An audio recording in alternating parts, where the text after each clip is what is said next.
Hello, my name is Hannah Baker. Today I'm going to be talking about how environmental exposures have been linked to various long-term health conditions, neurological and mental health diseases in marginalized communities.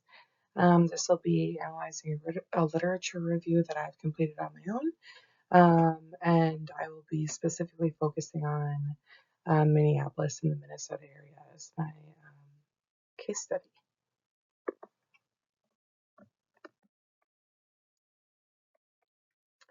So, in this review, I will be focusing on the connection between marginalized communities in the United States, specifically focusing on Minnesotans and their heightened risk of exposure to lead, air, pollution, hazardous waste, and extreme heat. I will explore how these environmental exposures have been linked to various long-term health conditions, neurological and mental health diseases. I chose this topic because I am in the Minneapolis community. I also am fairly invested in the world that we live in and the environment that we live in, and wanting to focus on um, how environmental concerns are affecting us as a community locally, as well as how marginalized communities are being affected by this. Um, and I was able to find a good amount of research regarding this topic, and it's really enlightening to see just what was out there about, what is being done to target these specific issues. So, moving on. I'll talk about the populations affected. So, in the literature, I was focused on researching. Um, Everyone affected was marginalized populations and communities in lower socioeconomic status. And these populations and communities are affected negatively by pollution or other environmental consequences. So um, I will talk further in this review about how Minneapolis specifically is dealing with a lot of different waste that comes from a lot of different sources. However, there are a lot of communities and populations that are being affected um, all over the U.S. as well as all over the world um, negatively by pollution and other environmental consequences, whether that be um, living next to dump waste sites, living next to um, hazardous materials like construction sites, uh, asbestos, living next to other pollutants like um, nuclear plants, things of that nature. So this happens everywhere, and this is something that everyone can um, learn from, especially living in a urban community and understanding how this affects the people around us. I think has definitely uh, made me question the gaps in the care and the support that we are giving marginalized communities or individuals who are in a lower socioeconomic status, especially if they are being affected negatively by specific environmental issues. And as you'll see, I think the next slide I talk about the case study that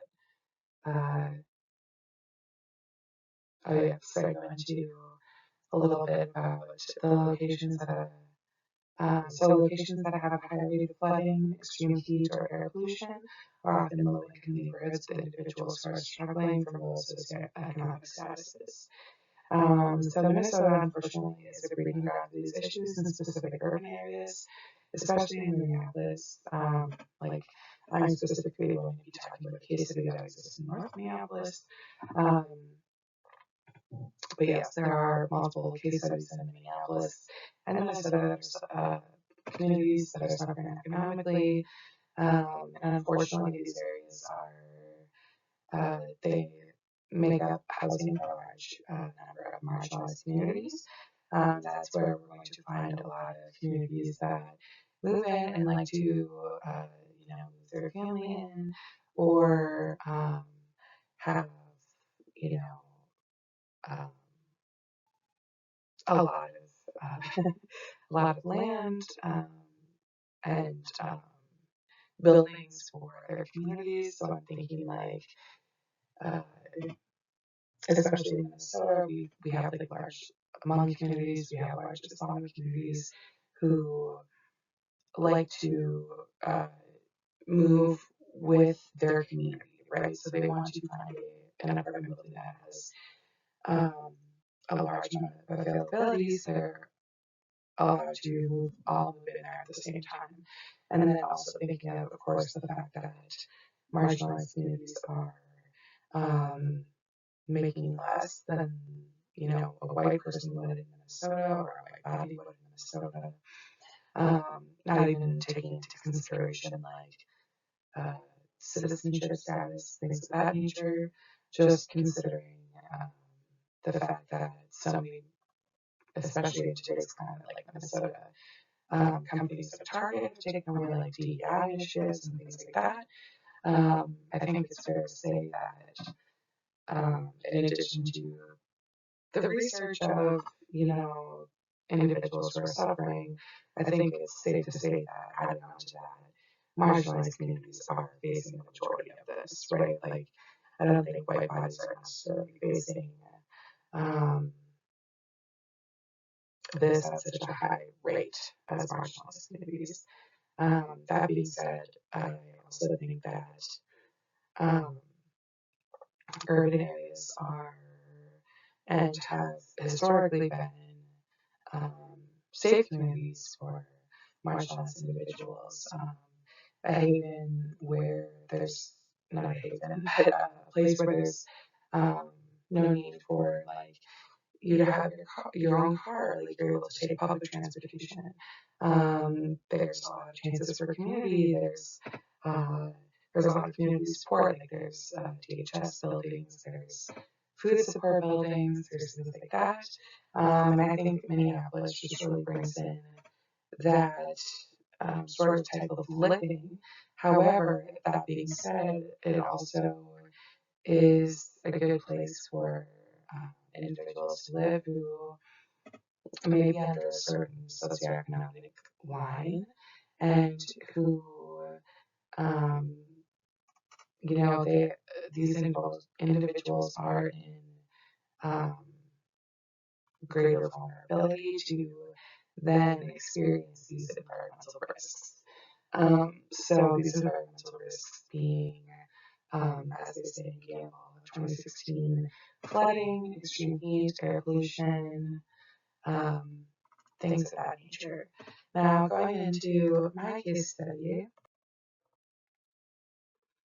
I want to talk about a waste site that I have never heard of. So this all happened in 2017. So I was reading about some investigations that went into waste management. So that would be like your trash, right? So not only the trash that you have from your own household, but it would be trash from businesses, trash from construction sites, trash from literally, almost anything. So it's not only just small amounts of trash that are being taken, like it's not just the domestic amounts of trash. You're talking like large things, like large amounts of furniture, large amounts of metal, large amounts of building material, et cetera, et cetera. So going into what I have prepared on the slide, several investigations indicate poor and illegal waste management as the most important worldwide cause of contamination of soil and groundwater. So yeah, I found this study extremely eye-opening. I've lived in Minnesota for my whole life, in Minneapolis for the majority of my adult life, and I've never heard of how contamination of water and soil has affected my individual self, my clients, and the communities that me and myself and my clients are in. And I especially find that true in Minnesota since a lot of our resources come from like fresh water. They also come from the soil around us growing. And So just making sure, it's bringing up feelings of things that I've never really had to worry about before. So I guess researching this topic really made me think about, um, the trash that I'm putting into the world, especially when I think of like if I go to like the beach and the water is like grimy or mucky or dirty or there's plastic or there's trash everywhere, or if um, I hear about how, or if I like try to plant some plants and the soil is like not taking because it's like there's not enough nutrients because there are pollutants and chemicals affecting the soil. It really does affect how you live as a citizen in the community. This was really eye-opening and, things that I had never really heard of before. Um, and I think that brings us to my next slide. So yeah, this led me into looking into the different waste and recycling facilities. So I wanted to see kind of what waste management looked like in Minneapolis, and that led me into kind of a rabbit hole about this phenomenon called illegal dumping. So illegal dumping is happening a lot in Minneapolis, and this had happened a lot, which I'll get into the slide in just a second, which talks about um, a grant and like the actual interventions that have been used in Minneapolis to try to combat this issue. But just talking a little bit more about the issue at hand, illegal dumping has been a very big problem, and it has been so. This article came out in 2023. And the previous data that I was talking about was in 2017. So we're in 2017, so it's been a couple of years of data, and just showing how illegal dumping has been a problem in Minneapolis, where people are dumping things like that are very big that sometimes you just don't really know how to get rid of, and that in itself makes me think that there is a lack in community education, especially in how we're being responsible for the land and the houses and the places that we rent or maybe even the land that we own, and how we can really be cognizant of the footprint that we have, and really just focusing on like hearing about how all of this illegal dumping really causes uh, these higher pollutants and um, causes like air pollution to be higher, especially in Minneapolis. And I'm going to talk about the Northside Waste Facility.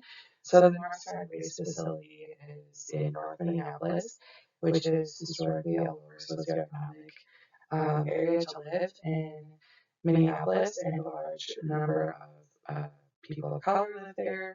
A large number of marginalized communities live there, and I think there is a lot of work being done in the North Minneapolis community, especially since the murder of George Floyd, to really come together as a community and try to kind of fix what's going wrong, right? Like there have been a lot of issues addressed, including violence in the community, um, air pollution, and just pollution in general being one of them. Just the community not being like up to standards, because there are lower tax dollars in this community, so individuals are having to see their parks not be as clean or as up to date. But with things kind of changing around, with a lot of DEI issues being pushed in 2020, um, after the murder of George Floyd, there was a big resurgence in North Minneapolis, and I would classify it as like a gentrification um, of individuals who were moving there and making this a new and illustrious and industrious community that maybe wasn't there before due to historical violence, generational bias. I know that growing up in Minnesota, there's always been the bias. I personally grew up in rural Minnesota, so I grew up hearing that bias of like, you know, don't go to the city, like it's scary out in the city, but it goes a little deeper than that.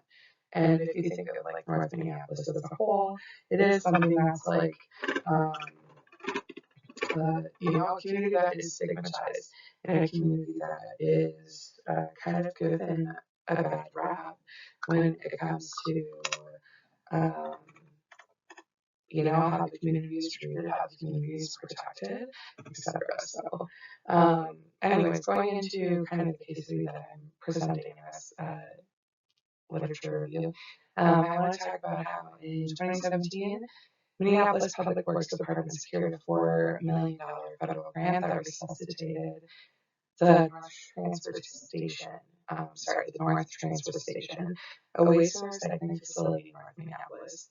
This grant was pushed through and enacted by the Environmental Protection Agency and Mayor Jacob Frey. This allows Minneapolis residents and state watchers to submit large trash items, such as mattresses, lumber, etc., that are extremely polluting to be pushed through this facility and recycled. With illegal waste management being the most widely known cause of air pollution, this is a strategic and influential grant that will be able to not only assist marginalized individuals in the community by keeping the air and environment clean, it also helps residents keep their yards and houses clean as they're able to use these vouchers to get rid of any big chunk or lumber and furniture. That may be something that could clutter or pollute resident neighborhoods or yards. So that's just a little bit of information about the grant that was pushed to work with the North Transfer Station, which is a waste and recycling facility in North Minneapolis, which previously, uh, I'm sorry, not previously, but which is in the same vicinity, in the same community as the Northside Waste Facility, which has been experiencing illegal dumping. So previously, the Northside Waste Facility has been seeing large amounts of, like mattresses, couches, any sort of furniture from people who have been evicted, or houses that have been foreclosed on. Also, large numbers of home renovations and um, construction projects that may not be fulfilled. All of that goes um, depending on, the business owner. Unfortunately, a lot of it gets illegally dumped into this waste site in North Minneapolis. So, with that being considered, um, it's kind of interesting to see they the Minneapolis Public Works Department, or just Minneapolis in general, and the mayor decided that this was an issue to address. And I think that, this is a really good place to start. I think it's um, starting in the community, starting maybe a little bit smaller, just to see, like, in a smaller scale, what they could focus on. I think the gap here in this literature review really focuses on, what about the large businesses and industrial sites in North Minneapolis that are, who knows what they're wasting, right? We don't know about the materials that they use, or where they dump materials that they don't use. That I think is loss of material that could be addressed in this literature review as well.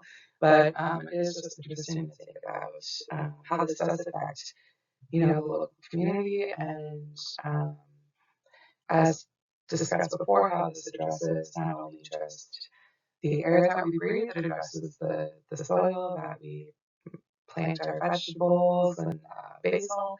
It also affects, the water that we're drinking. So yeah, this was just a very fascinating topic, and I wanted to learn more about, what other environmental concerns and the impacts of climate change that could impact human health, especially, going into being a practicing full-time social worker. I want to make sure that I'm not only focusing on micro and meso status, I really want to focus on the macro as well. And the world that we're living in, the small changes that I can do, but also how I can help the clients that I work with focus on this as well and see if there's any small changes that I can do there. That being said, I found some information that populations that live in urban and rural areas with poorly maintained or aging infrastructure that may not be able to handle climate-related events um, uh, can also be a concern for human health. Can also aid to um, like air pollutants. And this is especially when we're thinking of buildings that wither away from water damage or extreme heat, or when farming fields are ruined, also due to extreme heat or other chemicals. Um, and yeah, this really affects like everything that we do in Minnesota. I'm thinking like public parks, I'm thinking community gardens. Like in Minneapolis, community gardens are a really big thing. Employment, especially food that we're giving to food shelves that we're giving to marginalized communities. Those are things that I've been thinking of that, relate to this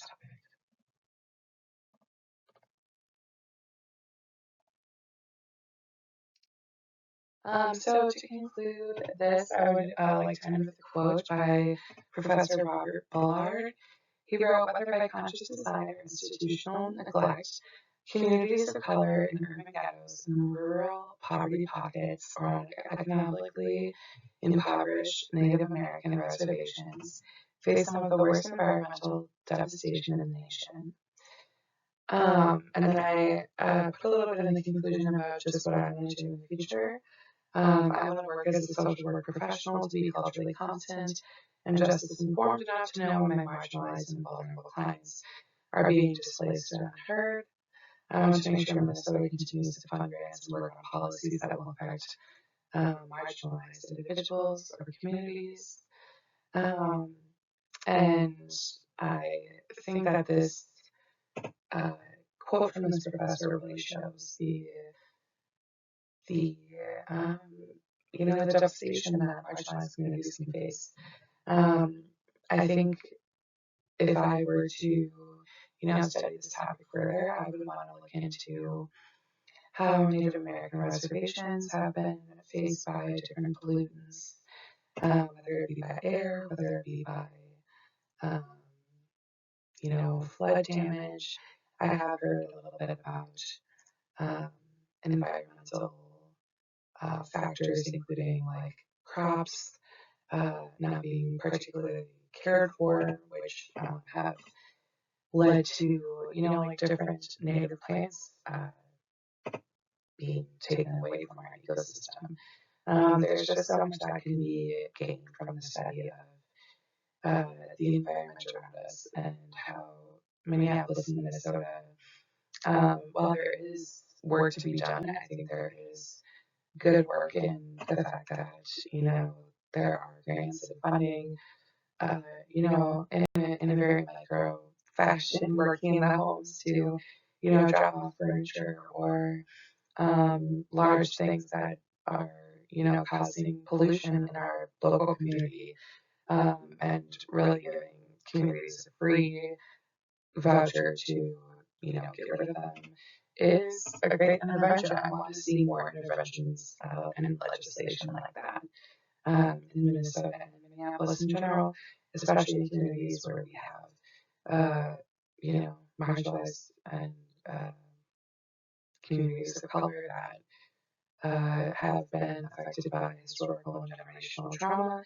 I want to focus on making sure that we are keeping the world, the air, the water, the soil, and the world that we live in clean and healthy for the individuals that live on it. So, yeah, I hope that you guys enjoy hearing about